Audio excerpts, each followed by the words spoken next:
નમસ્કાર વિદ્યાર્થી મિત્રો.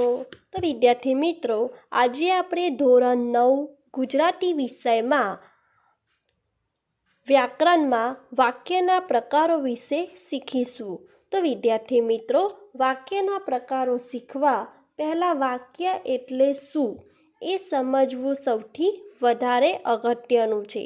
આપ સૌ જાણો છો કે એક કે તેથી વધારે પદો મળીને જેનો અર્થ સ્પષ્ટ થાય તેવા શબ્દ સમૂહને આપણે વાક્ય કહીએ છીએ.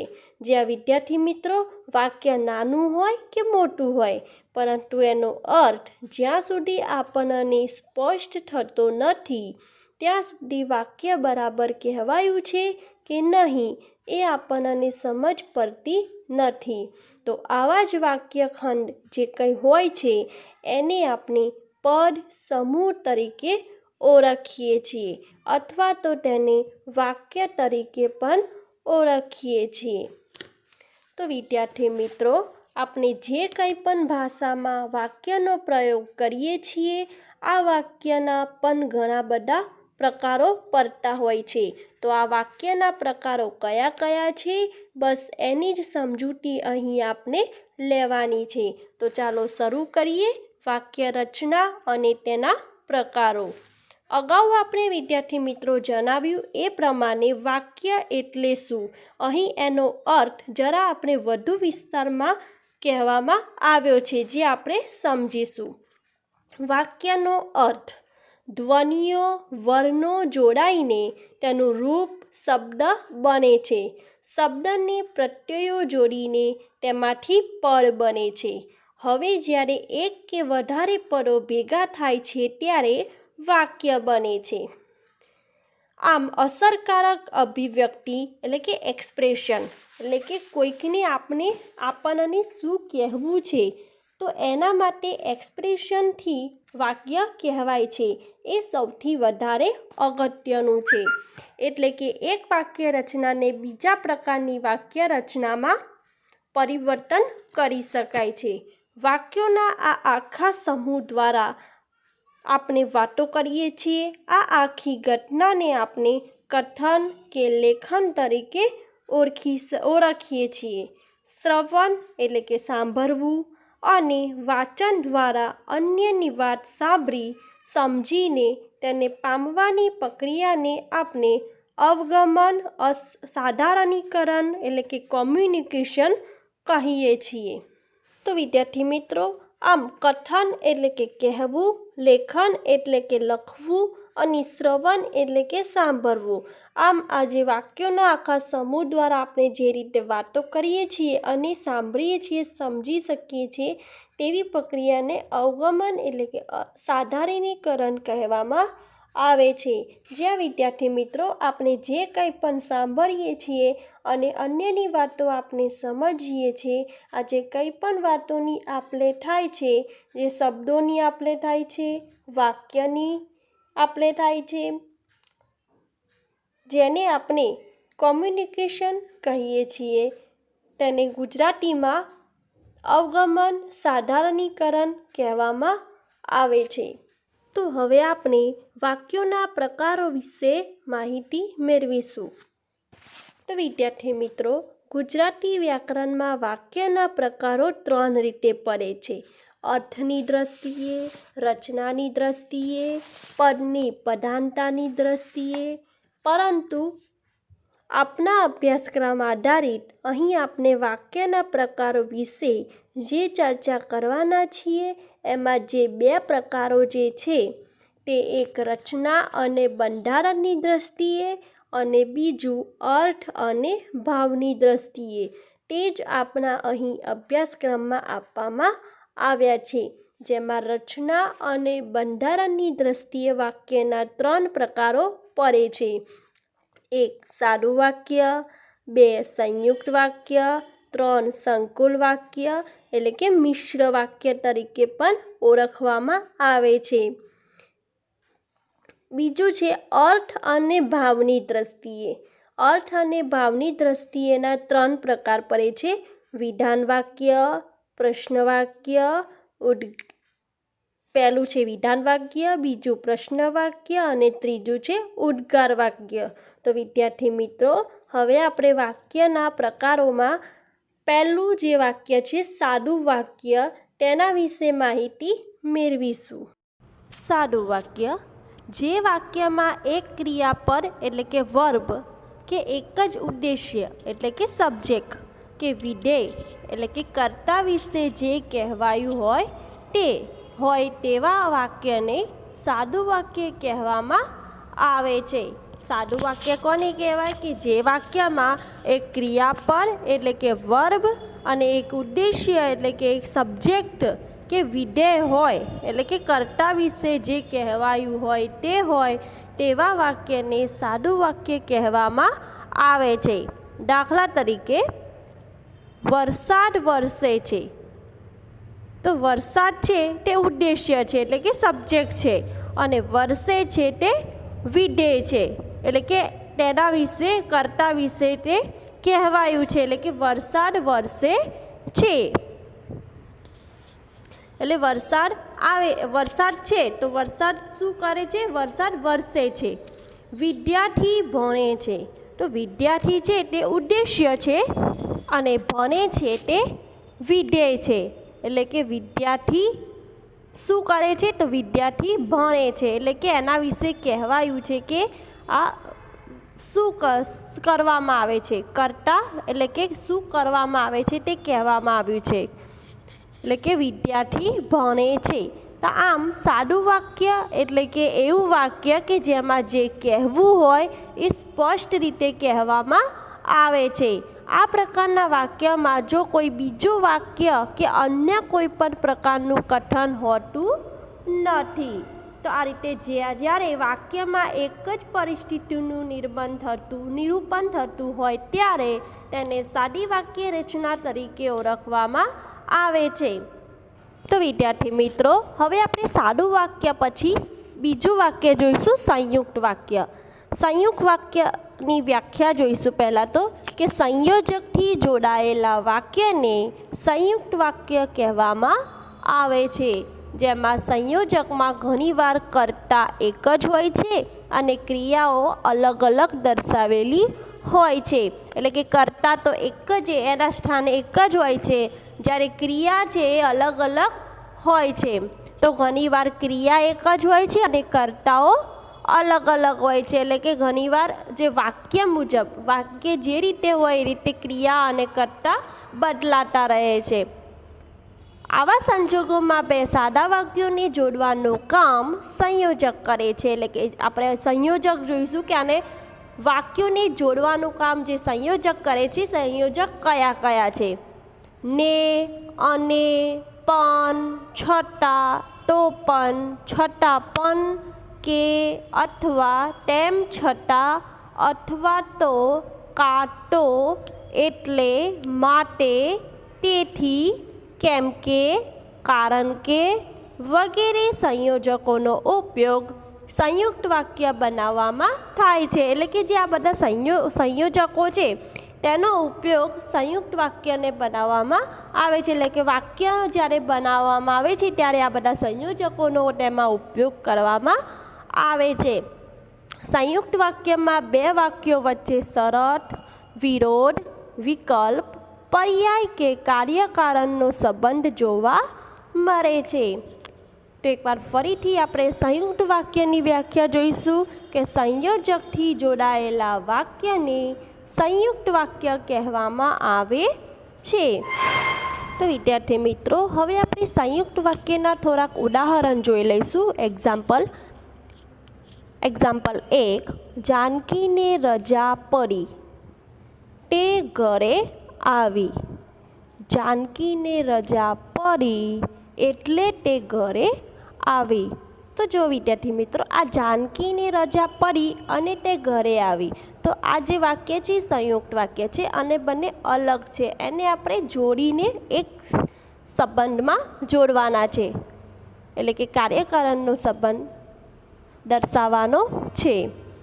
તો જાનકીને રજા પડી એટલે તે ઘરે આવી. બીજું એક્ઝામ્પલ, ઉનાળો શરૂ થયો, ગરમી પડતી નથી. હવે આમાં વિરોધવાચક દર્શાવવામાં આવ્યો છે. છતાં પણ, તો પણ, તેમ છતાં.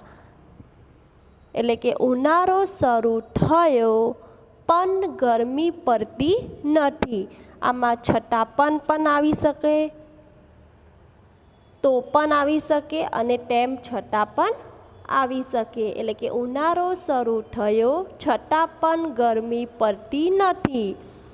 તો એમ પણ થાય કે ઉનાળો શરૂ થયો તો પણ ગરમી પડતી નથી. અને ત્રીજું છે તેમ છતાં પણ આપણે જ્યારે વાક્યને મૂકવું હોય તો મૂકી શકાય કે ઉનાળો શરૂ થયો તેમ છતાં પણ ગરમી પડતી નથી. તો આ જે વાક્ય છે તે વિરોધવાચક વાક્ય છે જે સંયુક્ત વાક્યને જોડે છે. ત્રીજું એક્ઝામ્પલ, તમે ચા લેશો, તમે શરબત લેશો. હવે આ છે વિકલ્પવાચક અને પ્રશ્નાર્થવાચક, એટલે પૂછે છે કે તમે ચા લેશો કે શરબત. હવે આમાં ચા લેશો, શરબત લેશો. હવે આમાં આપણે શરબત અને ચાને અલગ રીતે બનાવવાનો છે, વિકલ્પ કહેવાનો છે. તો તમે ચા લેશો કે તમે શરબત લેશો, એટલે કે તમે ચા લેશો કે શરબત, પ્રશ્નાર્થ તરીકે આને પૂછવામાં આવ્યું છે, વિકલ્પવાચક. રામ વનમાં ગયા, સીતા વનમાં ગયા. રામ અને સીતા વનમાં ગયા. આમાં જે કાર્યકારકનો સંબંધ દર્શાવવામાં આવ્યો છે, જેમાં તેથી પણ ઉમેરી શકાય, પણ રામ તેથી સીતા વનમાં ગયા એ તો વાક્ય બંધ બેસતું નથી. એટલે રામ અને સીતા વનમાં ગયા.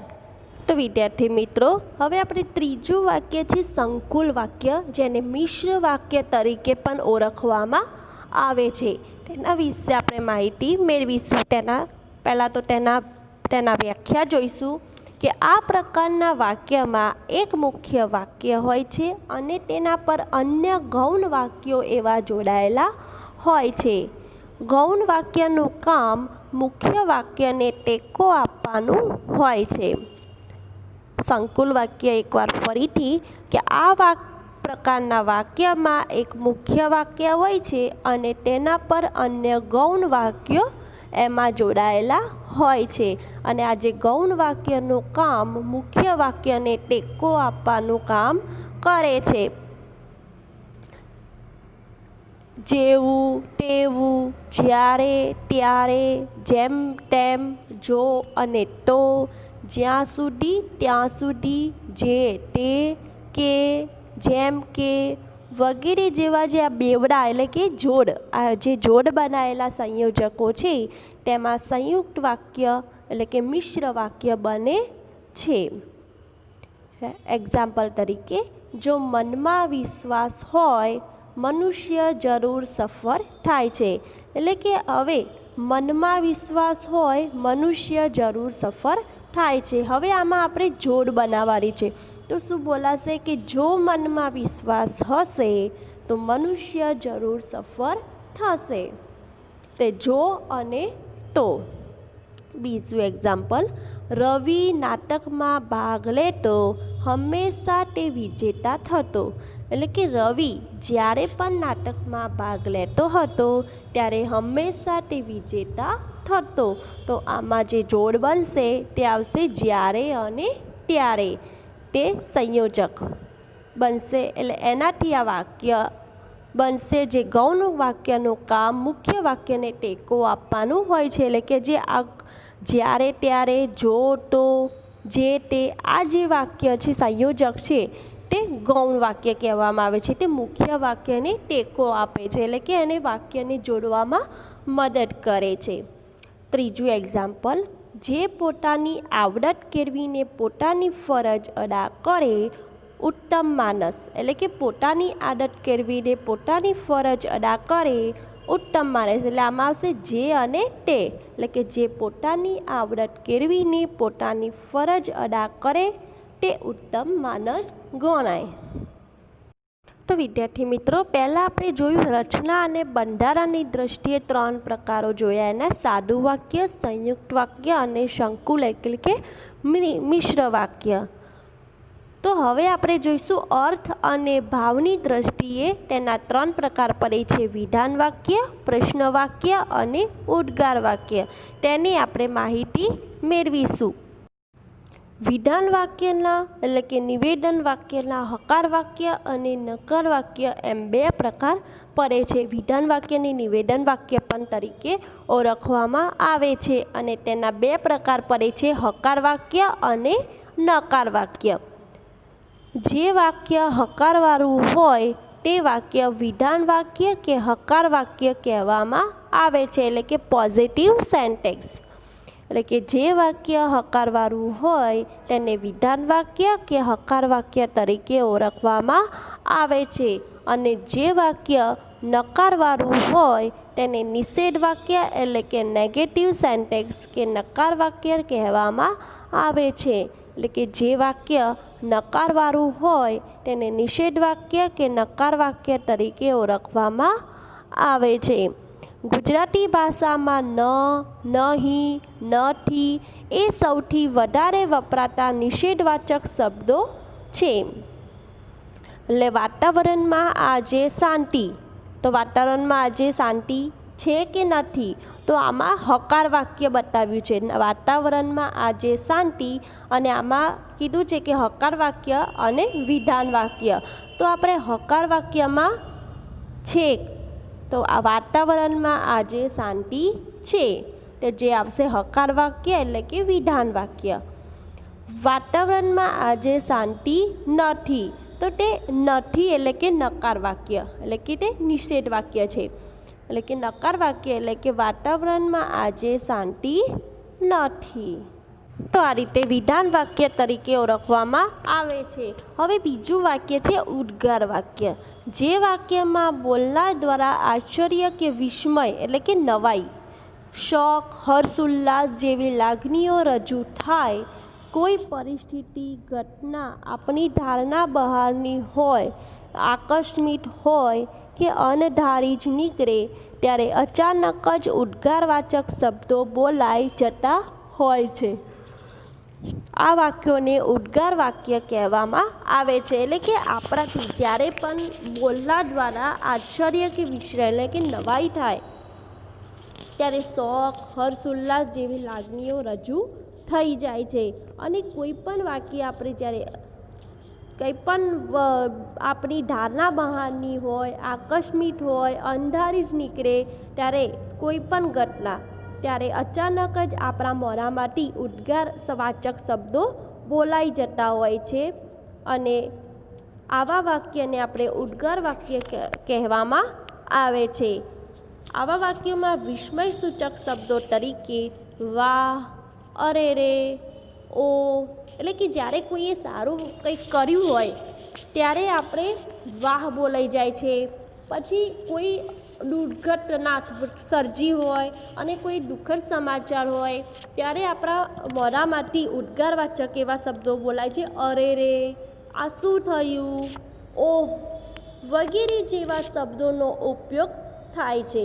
આવા વિસ્મયસૂચક શબ્દો પછી કે પરિસ્થિતિ, ઘટનાસૂચક વાક્ય પછી પણ ઉદ્ગાર ચિહ્ન મૂકવામાં આવે છે. એટલે કે જ્યારે પણ કોઈ ઘટનાસૂચક પરિસ્થિતિ હોય કે કોઈ પણ ઘટના બની હોય ત્યારે ઉદ્ગાર ચિહ્ન મૂકવામાં આવે છે.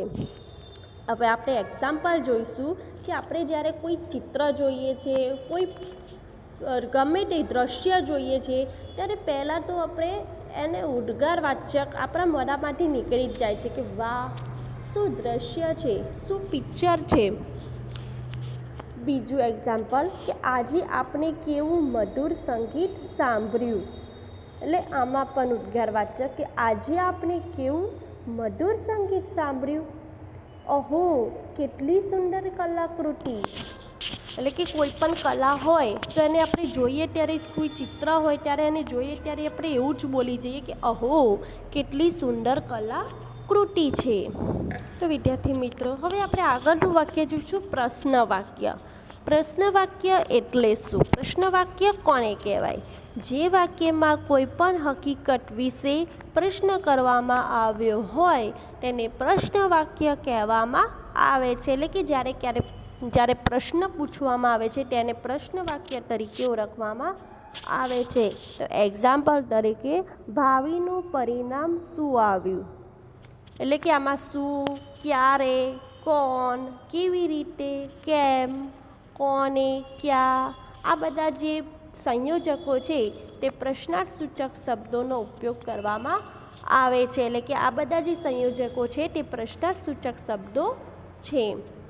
તો જ્યારે પ્રશ્ન વાક્ય આપણે જ્યારે કોઈને પૂછવામાં આવે છે પ્રશ્ન તરીકે, ત્યારે શું, ક્યારે, કેવી રીતે એ સંયોજકો લગાવીને, આવા બધા સંયોજકો લગાવીને પ્રશ્નાર્થ સૂચક શબ્દોનો આપણે ઉપયોગ કરવામાં આવે છે. તો ભાવિનું પરિણામ શું આવ્યું? આ લોકડાઉન પૂર્ણ થશે. તો આ લોકડાઉન ક્યારે પૂર્ણ થશે? શું, કોણ, ક્યારે, કેવી રીતે, કેમ, કોને, ક્યાં વગેરે જેવા પ્રશ્નાર્થ સૂચક શબ્દોનો ઉપયોગ કરીને આ વાક્યની રચના થાય છે. ઘણીવાર કોઈ પ્રશ્ન પૂછતી વખતે તેને અંતે કરો, લખો, સમજાવો વગેરે જેવા શબ્દો મુકાય છે. ત્યારે પ્રશ્ન પૂછવો હોવા છતાં અંતે પૂર્ણ વિરામ મૂકવામાં આવે છે. એટલે કે જ્યારે પણ આપણે કરો, લખો, સમજાવો એવા પ્રશ્નો, એવા શબ્દો મૂકીને જ્યારે આપણે પ્રશ્ન બનાવીએ છીએ ત્યારે પ્રશ્ન પૂછવો હોય છતાં પણ આપણે પૂર્ણ વિરામ મૂકવામાં આવે છે. તો આદર્શ વિદ્યાર્થી હોવો જોઈએ તે. તો આદર્શ વિદ્યાર્થી કેવો હોવો જોઈએ તે સમજાવો. હવે આમાં સમજાવો છે તો સમજાવોમાં આમાં તો પ્રશ્ન વાક્ય આવશે નહીં, એટલે આમાં તો પૂર્ણ વિરામ. તો પૂર્ણ વિરામ લગાવીને પણ આપણે પ્રશ્નાર્થ વાક્ય બનાવી શકીએ છીએ. રજાઓમાં ઘરમાં જ રહી તમે શું પ્રવૃત્તિઓ કરી તેના વિશે લખો. એકવાર ફરીથી આપણે પ્રશ્ન વાક્ય જોઈ લઈશું કે જે વાક્યમાં કોઈ પણ હકીકત વિશે પ્રશ્ન કરવામાં આવ્યો હોય તેને પ્રશ્ન વાક્ય કહેવામાં આવે છે.